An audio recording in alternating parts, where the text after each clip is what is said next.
Hola a todos. Miren a su alrededor. ¿No tienen la sensación de que todo es basura?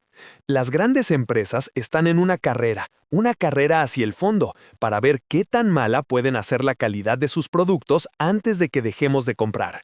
Y viendo lo que hay en las tiendas, está claro que aún no han encontrado el límite, porque la calidad no para de empeorar. Los muebles de madera maciza, construidos para durar toda una vida, se han convertido en aglomerado barato que no sobreviven ni a una mudanza. La ropa, hecha de tejidos resistentes que duraban años, ahora es poliéster de baja calidad que apenas aguanta una temporada. Y los electrodomésticos, que solían funcionar 20 años sin problemas, ahora son irreparables en la mitad de tiempo. Señoras y señores, está claro, vivimos en la era de lo barato. Todo es basura hoy en día. Y la pregunta es, ¿cómo hemos llegado hasta aquí? Porque esto no siempre fue así. Bueno, la verdad, como casi todo en este mundo, no fue por una sola cosa. Es una historia larga y compleja, moldeada por intereses corporativos, manipulación del consumidor, beneficios empresariales, políticas y control del mercado. Y hoy quiero contarles esa historia, porque el declive de la calidad no fue casual, fue diseñado paso a paso durante un siglo. Y el primer plano de ese diseño apareció hace unos 100 años. Empecemos por ahí, con la obsolescencia programada. Y ojo, este análisis no va solo de eso, pero es una pieza clave que empieza a principios del siglo XX con la bombilla. En esa época, las bombillas eran un milagro de la ingeniería. Estaban tan bien hechas que básicamente nunca dejaban de funcionar. De hecho, a día de hoy, hay una bombilla en una estación de bomberos en California que lleva encendida más de 120 años. Pero claro, las bombillas de hoy no duran tanto, lo cual no tiene ningún sentido, ¿verdad? Uno pensaría que la tecnología solo debería mejorar. Pues bien, en los años 20, estas bombillas eternas eran un gran problema para las empresas, porque si la gente tenía productos que duraban para siempre, no había necesidad de volver a comprarlos, y eso significaba que las empresas no ganarían más dinero. No se puede mantener un negocio rentable así. Así que en 1924, los mayores fabricantes de bombillas del mundo se reunieron en secreto en Ginebra y formaron lo que se conoció como el Cártel Phoebus. Su misión, reducir colectivamente la vida útil de sus bombillas a 1000 horas. Así, la gente tendría que comprar más bombillas y ellos ganarían más dinero. Crearon este concepto que muchas empresas usarían después, la obsolescencia programada, diseñar deliberadamente productos con una vida útil más corta para que la gente tenga que comprar más. Y este es el inicio de cómo los productos empezaron a empeorar, un concepto usado en otras industrias, como Apple famosamente enviando actualizaciones a sus teléfonos antiguos para reducir la vida útil de las baterías, o las impresoras Epson enviando actualizaciones de software para destruir la impresora si usabas tinta de terceros. O las empresas de lavadoras, que sellan las cubas para que no se puedan reparar. La obsolescencia programada fue el primer plano para hacer peores productos. Pero al mismo tiempo, se estaba creando otra forma de obsolescencia, un poco diferente. Hablemos de la obsolescencia percibida. Verán, no todas las industrias podían salirse con la suya haciendo que sus productos se rompieran. Los coches, por ejemplo, no podían fabricarlos para que duraran solo unos años y luego se desmoronaran. Sería un riesgo de seguridad enorme y la gente no lo aceptaría. Bueno, eso no es del todo cierto. El Ford Pinto estuvo explotando durante años y nadie hizo nada, pero esa es otra historia. El caso es que, a principios del siglo XX, el diseño de los coches apenas cambiaba. El famoso Ford Modelo T, diseñado para ser asequible y producido en masa, cambió muy poco en 20 años. Los pocos cambios eran mecánicos, no estéticos. Sin embargo, igual que con la bombilla, esto era un problema.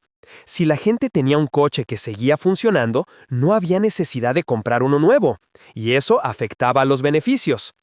Pero en 1924 surgió una nueva idea en la industria automotriz para solucionar esto. Fue de un hombre llamado Alfred P. Sloan, el director ejecutivo de General Motors.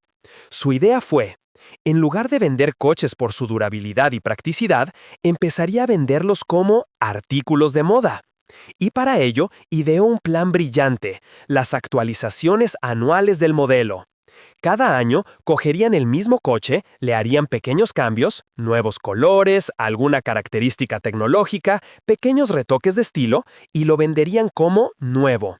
La mecánica del coche apenas cambiaba, pero el coche recibía un lavado de cara. Esto afectó el comportamiento del consumidor de dos maneras. Primero, creaba la ilusión de progreso. Aunque el coche por debajo fuera básicamente el mismo, parecía más nuevo, mejor, más moderno. Y segundo, hacía que el modelo del año anterior pareciera viejo y anticuado. Este concepto se llama obsolescencia percibida, cuando los productos se diseñan o se promocionan de manera que nos parezcan anticuados o pasados de moda. Esta idea revolucionó la industria del automóvil. Incluso hoy, cada año vemos a las marcas lanzar modelos ligeramente nuevos que mantienen a la gente renovando su coche cada pocos años. Y esta idea tuvo tanto éxito que se extendió a otras industrias. Los ciclos de la moda nos convencen de que la ropa de la temporada pasada está obsoleta. Apple convirtió los lanzamientos anuales del iPhone en eventos culturales. La decoración del hogar cambia con las tendencias de los catálogos.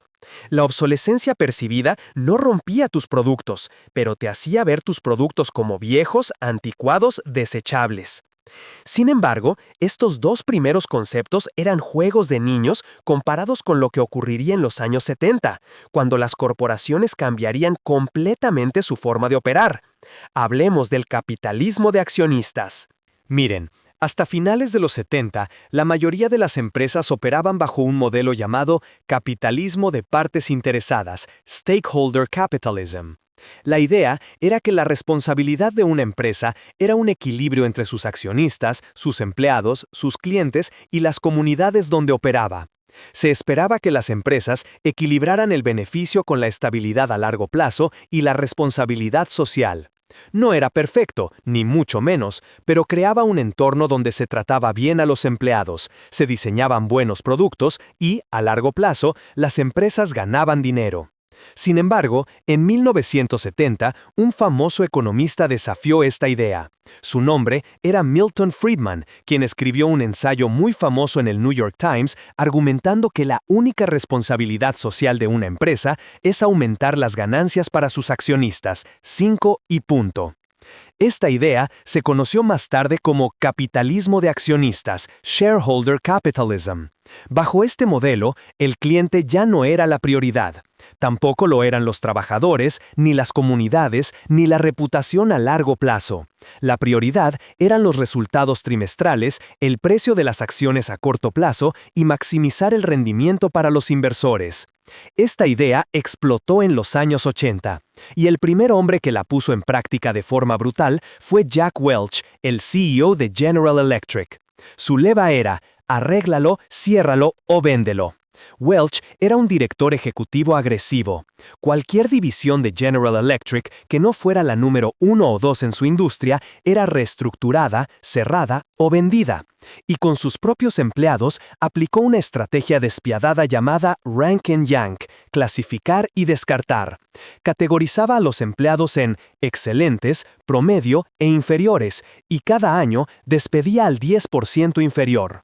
Esto creó una cultura de empresa basada en el miedo constante y la competición interna.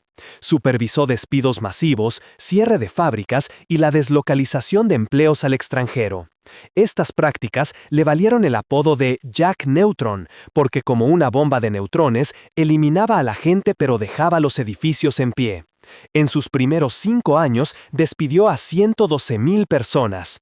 Con el tiempo, General Electric dejó de ser una empresa que vendía productos, que invertía en investigación y en trabajadores de calidad, y se convirtió más en una empresa financiera, enfocada en aumentar el precio de las acciones, recomprar acciones y dar dividendos para complacer a sus accionistas. Y el mundo corporativo lo adoraba. En 1999, la revista Fortune lo nombró el directivo del siglo. Y una vez que Welch demostró lo rentable que podía hacer esto, se convirtió en el modelo a seguir. No construyas cosas que duren, simplemente maximiza los beneficios a corto plazo. Sin embargo, al final, esta obsesión por el corto plazo le pasó factura a General Electric.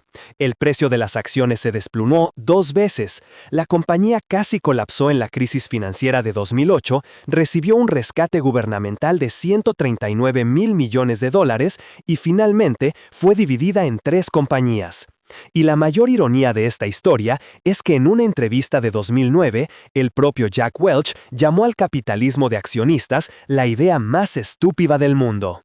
Y mientras directivos como Welch remodelaban el mundo corporativo en torno a las ganancias a corto plazo y la disminución de la calidad, el gobierno estaba empezando a cambiar las reglas del juego.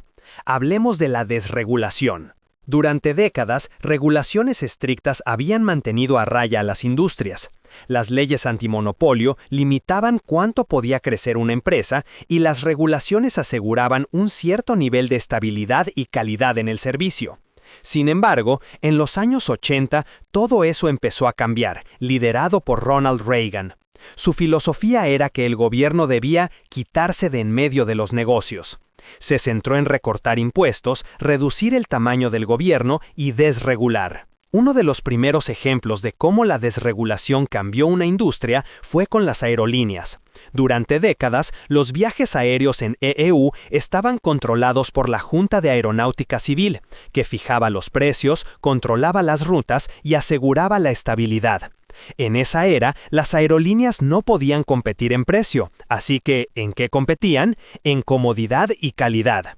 Sin embargo, en 1978 ocurrió un gran cambio con la Ley de Desregulación de Aerolíneas. Se firmó bajo Carter, pero se implementó totalmente bajo Reagan y eliminó todas esas regulaciones. En muchos sentidos, esto fue bueno. La competencia del libre mercado hizo que los precios de los billetes bajaran, aparecieron más rutas y más opciones económicas para volar. Pero, al mismo tiempo, hubo consecuencias negativas. Porque antes, cuando el gobierno regulaba, la métrica de competencia era la calidad. Sin embargo, cuando se eliminaron las regulaciones, la métrica de competencia pasó a ser el precio. Y no hace falta que se lo diga, pero hoy en día viajar en avión es una experiencia muy incómoda. No hay espacio para las piernas, te cobran tasas por absolutamente todo y el servicio suele ser terrible. Fue una carrera hacia el fondo, porque el precio se convirtió en lo único que importaba. Y también por esto, muchas aerolíneas pequeñas no pudieron competir y quebraron. El resto se fusionaron en los gigantes que conocemos hoy. A medida que la desregulación se extendía a otras industrias, surgió una nueva forma de pensar que moldeó los negocios. Pasamos de la vieja filosofía de ser grande es malo y el gobierno debe dividir los monopolios a la nueva filosofía de ser grande está bien siempre y cuando los precios se mantengan bajos. Y con el tiempo veríamos a más y más empresas fusionarse, y la principal métrica de competencia dejó de ser la calidad y pasó a ser el precio. Lo que significa que todo se estaba volviendo más barato, sí, pero al mismo tiempo, todo se estaba volviendo mucho, mucho peor. Y una compañía que llevó esta idea al extremo fue el minorista más grande de Estados Unidos, Walmart. No solo estaba decidiendo dónde compraban los consumidores, sino que también estaba decidiendo qué compraban, cómo se hacían esos productos e incluso cómo operaban industrias enteras. Esta es la historia del efecto Walmart. En 1990, Walmart se había convertido en el minorista más grande de EU, y una gran razón fue su lema, precios bajos siempre. Se ganaron a los clientes siendo más baratos que nadie. Sin embargo, esa estrategia no surgió de la nada. Alguien tenía que pagar por esos precios bajos, y eso creó una estrategia que cambió por completo el comercio. Verán, a medida que Walmart crecía, su escala se volvió incomparable, y esa escala le dio a Walmart un poder de negociación enorme. Podían, literalmente, entrar en una negociación con un proveedor y simplemente decirles lo que tenían que hacer. El mayor ejemplo de esto es con la marca Rubbermaid. En los 80s, Rubbermaid era conocida por sus productos de plástico de calidad. Incluso fue reconocida por Forbes como una de las empresas más deseadas. Sin embargo, en 1990, algo grande sucedió que impactó a Rubbermaid. El precio de la resina, que se usa para crear plástico, se disparó hasta un 60%.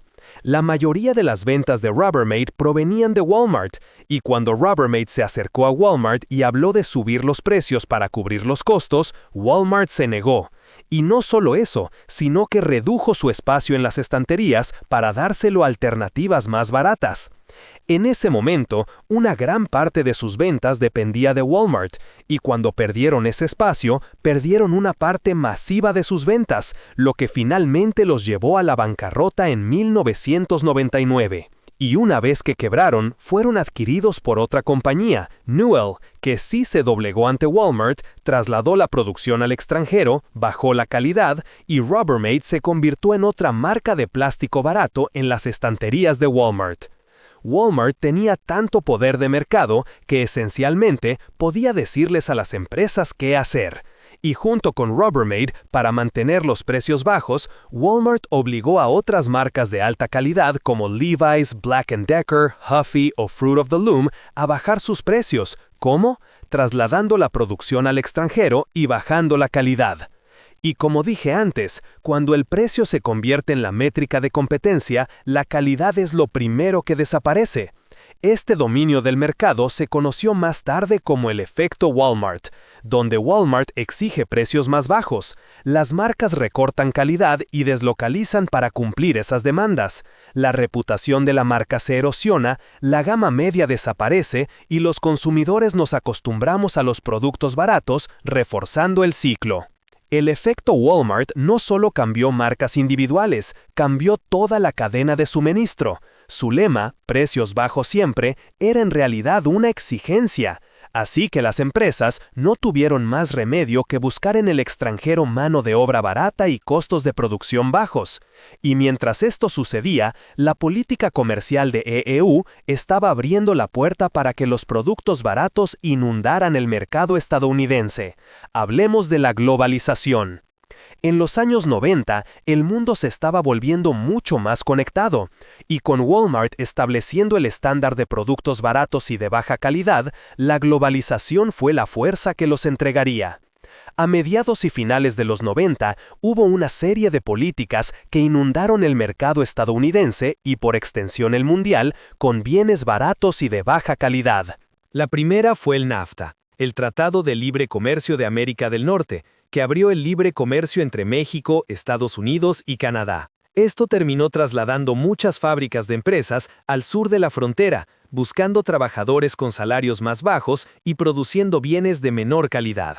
Y por supuesto, hubo consecuencias en casa. Las fábricas cerraron en Estados Unidos, convirtiendo pueblos enteros en pueblos fantasma, y se perdieron millones de empleos. Pero el NAFTA fue solo el comienzo. Pocos años después, la globalización se aceleró al máximo cuando China entró en la Organización Mundial del Comercio en 2001. Esto abrió la puerta a una inundación aún mayor de importaciones baratas, ya no solo desde el otro lado de la frontera, sino desde el otro lado del océano. Las fábricas se trasladaron a China para aprovechar salarios ultra bajos y regulaciones más laxas, y las estanterías de las tiendas se llenaron de repente de productos baratos made in China. Y una vez más, esos ahorros tuvieron un costo. La calidad continuó disminuyendo, industrias enteras en Occidente fueron vaciadas. Y luego ocurrió otro evento, el Acuerdo Multifibras, que ponía límites a cuánta ropa y textiles podían exportar los países en desarrollo a los países desarrollados, se eliminó gradualmente en 2005.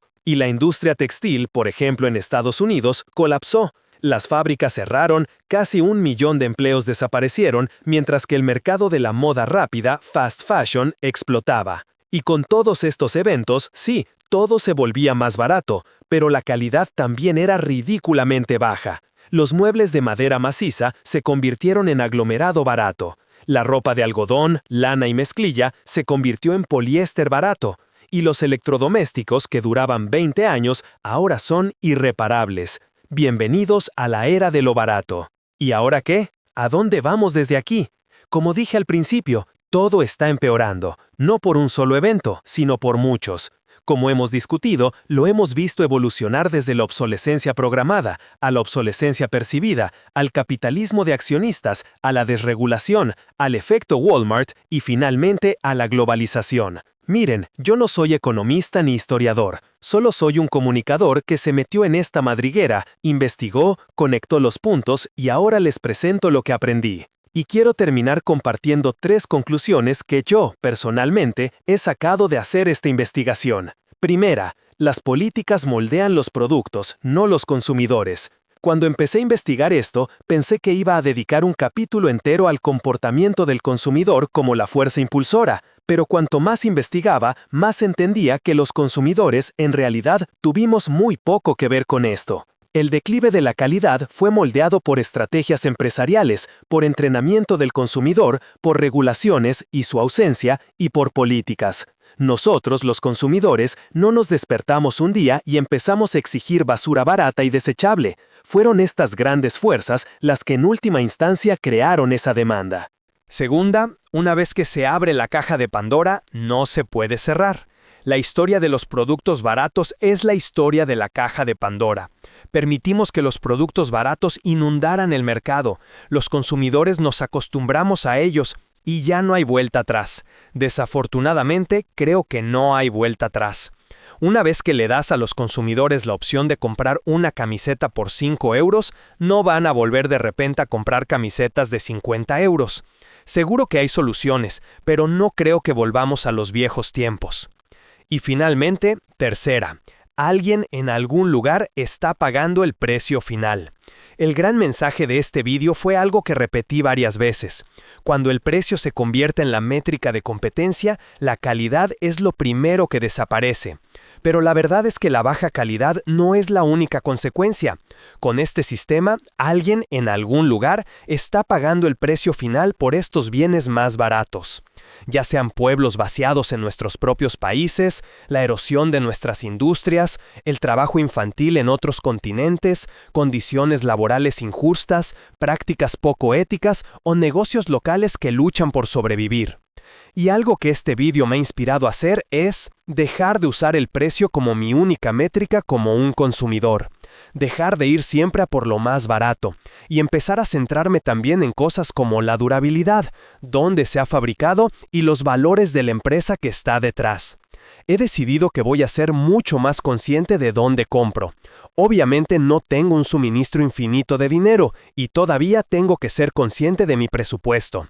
Pero ahora que sé cómo llegamos hasta aquí, quiero ser más intencional con mi dinero, para no seguir fomentando esta carrera hacia el fondo. Muchas gracias por escucharme. Espero que hayan disfrutado de este análisis. Si es así, denle un me gusta y me encantaría saber qué piensan ustedes en la sección de comentarios.